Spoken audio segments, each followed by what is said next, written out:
Sa paghatag og libreng serbisyo medikal, nagkahiusa ang mga pribadong hospital sa Sugbo sa paghatag og suporta sa Cebu Provincial Government sa gipahigayon nga medical ug surgical mission sa lungsod sa Balamban.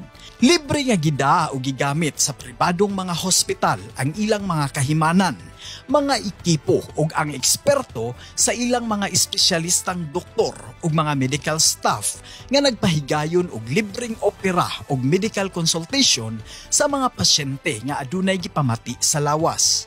Nagpasalamat si Governor Pambari IV sa mga nag-volunteers sama sa AMRO, Perpetual Soccer Hospital, Cebu Vélez General Hospital, Visayas Community Medical Center, Kaambag Clinic sa Vicente Soto Memorial Medical Center ug Cebu Medical Society.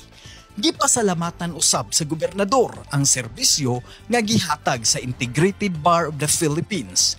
Lakip nga gipasalamatan ang mga nipaambit sa ilang suporta aron mahimo ang medical ug surgical mission. Sila si Justice Geraldine Faith Icong, Balamban Mayor Amos Cabahog, Asturias Mayor Dongkoy Dumdum, mga provincial board members Lawrence Lagun ug Julius Anthony Corominas, ingon man si Ako Bisaya Party List Congressman Sunny Lagun.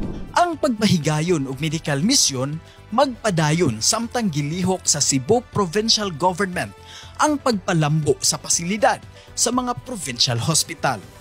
Sa kapin usa ka buwan nga paglingkod ni Governor Pambari IV isip inahan sa probinsya sa Sugbo, iyang gihingusgan ang pagpalambo sa healthcare services sa mga provincial hospital. Aduna nay mga bag-ong hired nga mga doctors ug nurses nga ipangdestino. Gitan-aw usab sa provincial engineering ang mga angayan ayuhon sa mga naguba nga parte sa estruktura sa mga provincial hospital.